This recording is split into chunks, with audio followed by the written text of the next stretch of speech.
சமூகம் உங்களை எல்லாம் எப்படி பிரெயின் வாஷ் பண்ணி வச்சிருக்குன்னா,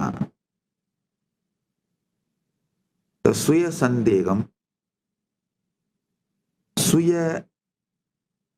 மறுப்பு, சுய வெறுப்பு, self doubt, self hatred, self denial, STHD நான் சொல்லுவேன். Self doubt, self hatred, self denial. இத ஏதோ சுய பரிசோதனைன்ற பேரால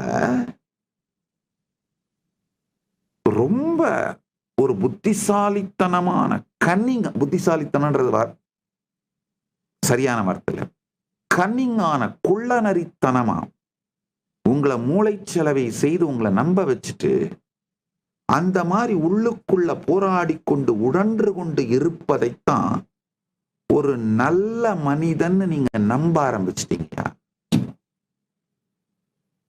உங்களுக்கு இழைக்கப்படும் மிகப்பெரிய அநீதி இதுதான். உண்மையில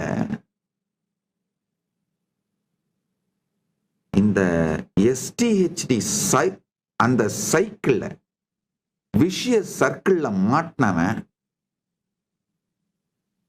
வேற வழியே இல்லை. அந்த விஷய சர்க்கிளோட போக்காலேயே ஸ்பைரலிங் டவுன் ஆகி டிப்ரெஷன்ல விழுந்து வாழும்போதே நரகத்திலிருந்து நரகத்திலே உழல்வதற்கான செயல்களை செய்து அப்படியே அழிஞ்சு போயிடுறான்.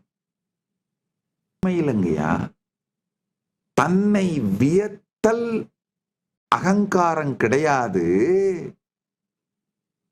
தன்னை சந்தேகித்து, தன்னை மறுத்து, தன்னை வெறுத்தல், அந்த ஃபீல்டுல இருந்து தான் ஈகோ குரோ ஆகுதுங்கய்யா. அந்த குவாண்டம் ஃபீல்டு, இந்த STHD, self doubt, self hatred, self denial, இந்த குவாண்டம் ஃபீல்டுல இருந்து தான் ஈகோ ஸ்ப்ரவுட் ஆகுதுங்கய்யா. ஈகோவோட வேர் இந்த குவாண்டம் ஃபீல்டுல தான் எஸ்டாப்ளிஷ் ஆயிருக்கு. இதுல இருந்து தான் ஈகோ எந்திரிக்குது. ஆனா ஒரு பெரிய கொடுமை என்ன தெரியுமா? சமூகம் உங்களை எப்படி நம்ம மூளை செலவு பண்ணி வச்சிருக்கு?